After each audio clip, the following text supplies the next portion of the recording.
Thank you for clicking on this video. I was not of the mindset of presenting anything today, actually, but uh, that's not how any of this works. The topic that I wanted to dive into today, I called it the forbidden knowledge for a reason. Uh, During COVID and what happened to me, which resulted in some form of spiritual awakening, where my egoic shell sort of broke, or I broke through my egoic shell. One of the things that I had this urge and this need and this desire to start digging into specific things. Many things began. I began experiencing many things which the average human being who has not encountered a spiritual hit like others have will not understand. So I began to see colors.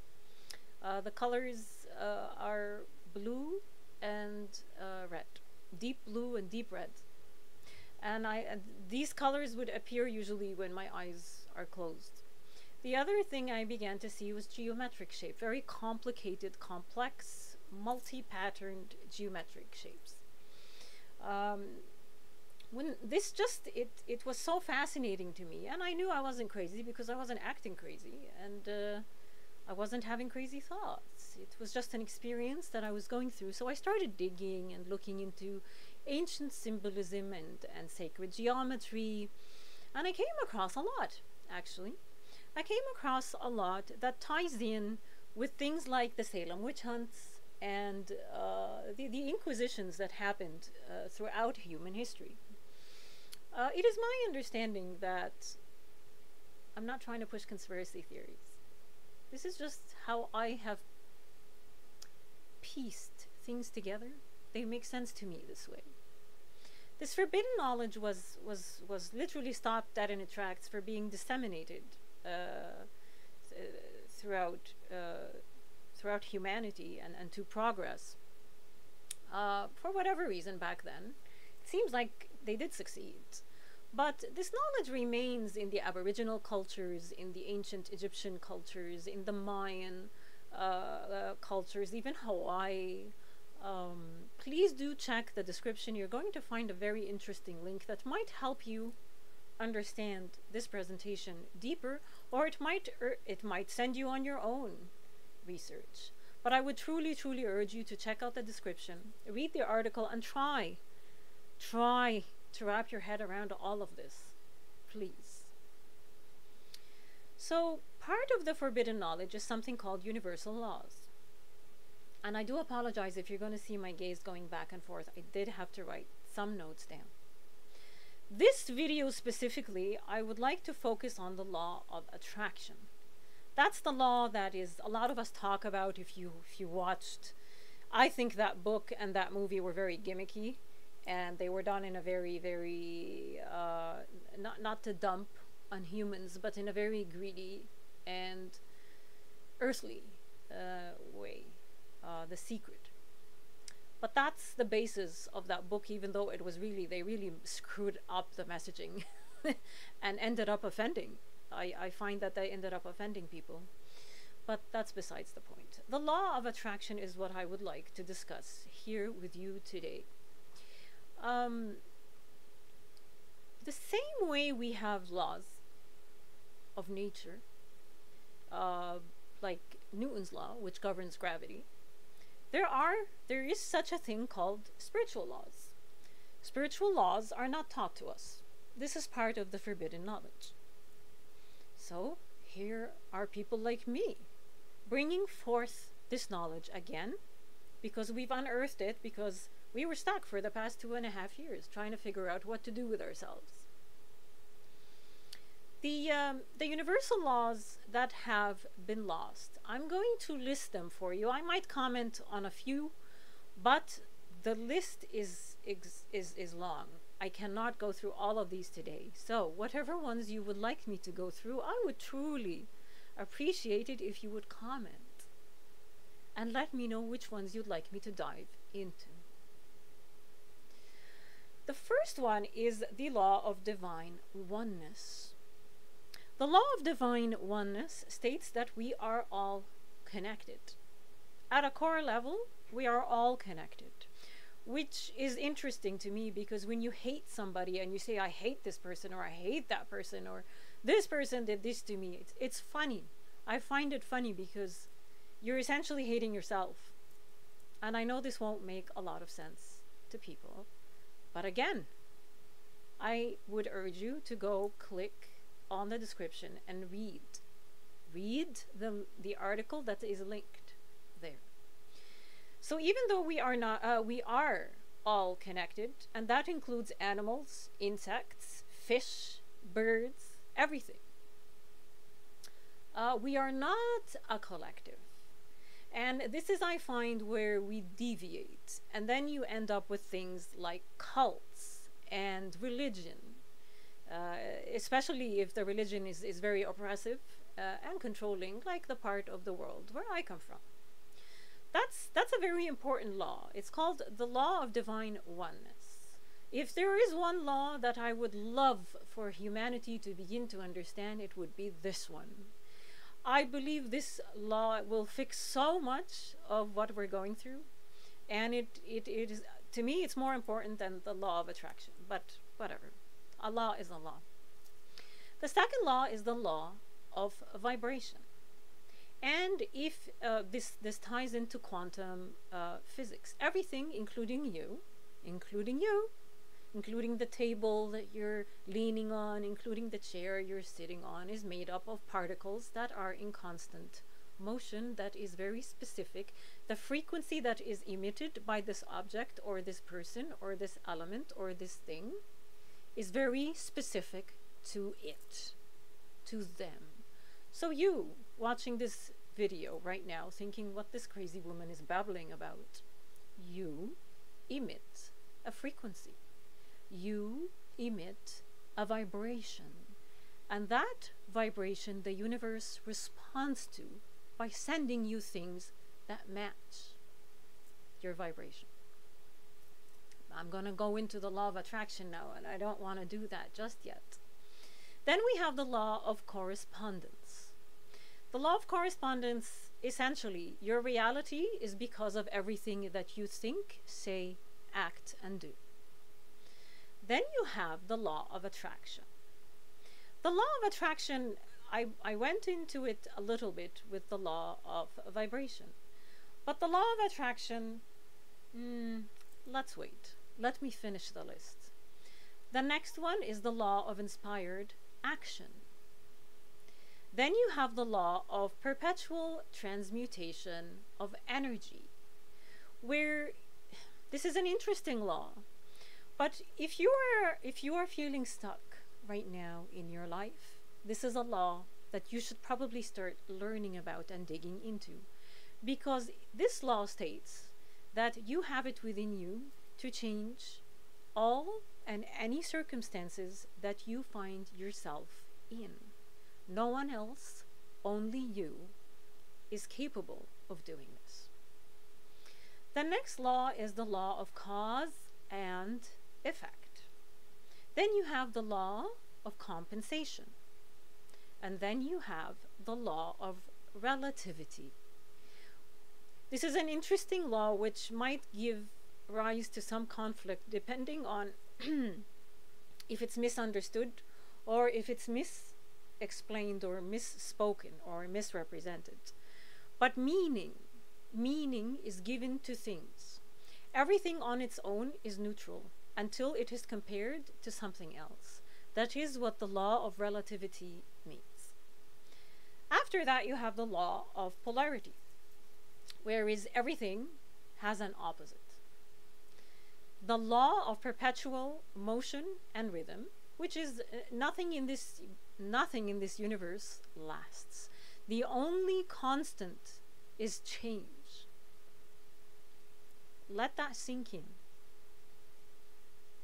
And then you have, oh dear me, I was actually worried about mentioning this law because of, like I said, I'm a political activist, and I realize that we are in a very messed up place in society right now here in the West.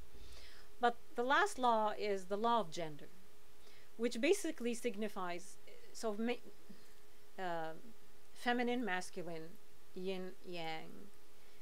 Everything in this universe, regardless where you're at with the political aspect of things, has a masculine energy and a feminine energy, and that includes you. Regardless if you are man or woman watching this video, you have both these energies inside of you. The problem that we encounter right now as a race is that we have separated ourselves from everything. We are not whole. Part of shadow work is to unite inner child healing, and dealing with your traumas, is uniting all of this, uniting and fusing the male energy within you and accepting it with the female energy within you and accepting it. And this has nothing to do with a man saying that he's a feminist. I'm just gonna have to say it. All right. So now I'm gonna dig into a little bit of the law of attraction. But I would like to stress that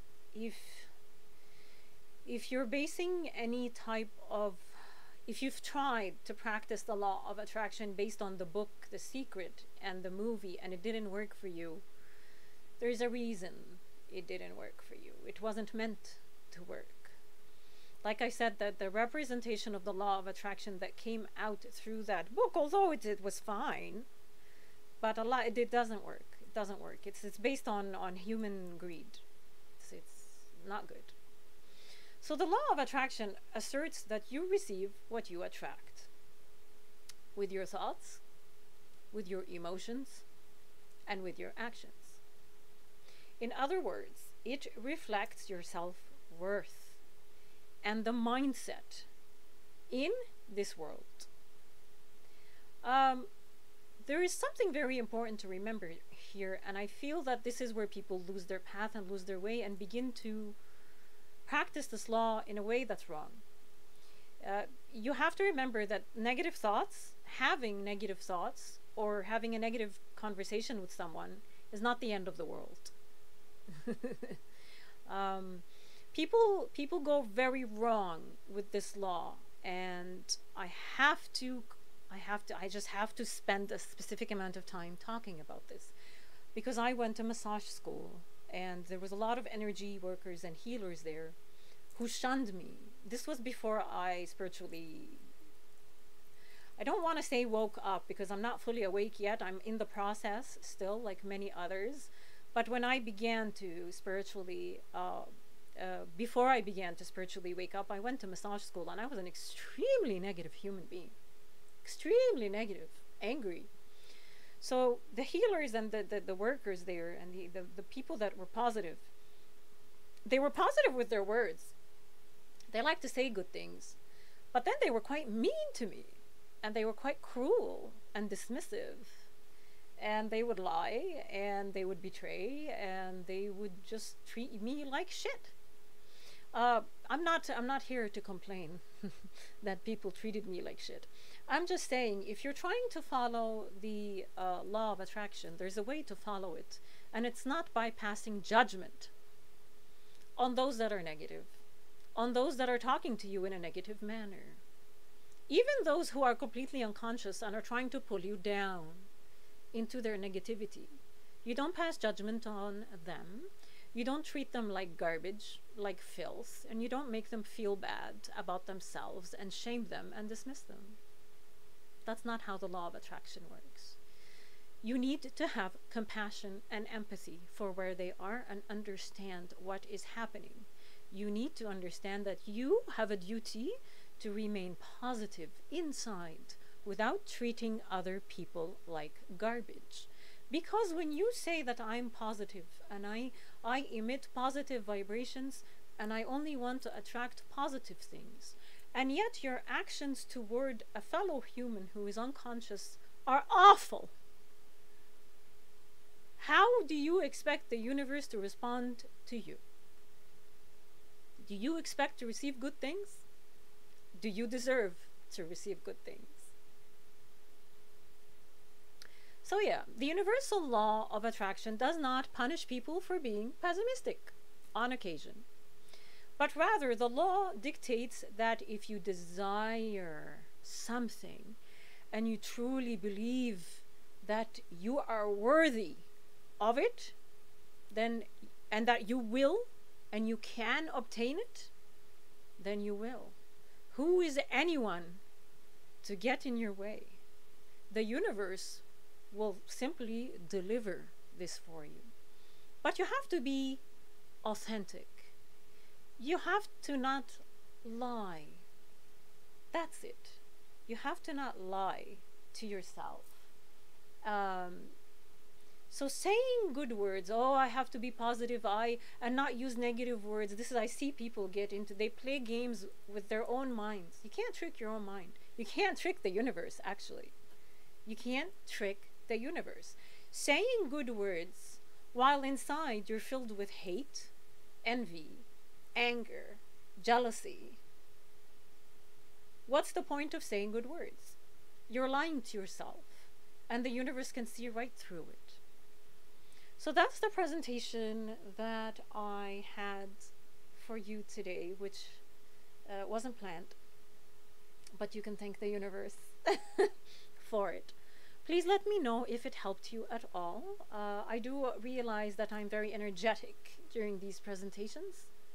I'll try to tone it down if this bothers people. So let me know in the comments, and check the description for the link. And if there's any other I'll probably post some of the universal laws and talk to you about them as well. Once again, I'm living through this. I'm not just here to lecture. I'm actually going through all of this. I am currently populating a Patreon with a lot of things, including healings. Yes, healing. Shadow work, inner child work, and how to recognize synchronicities and when the universe is talking to you. All of this is being populated in my Patreon. But until then, please leave a comment. Thank you. Until I see you next. Bye.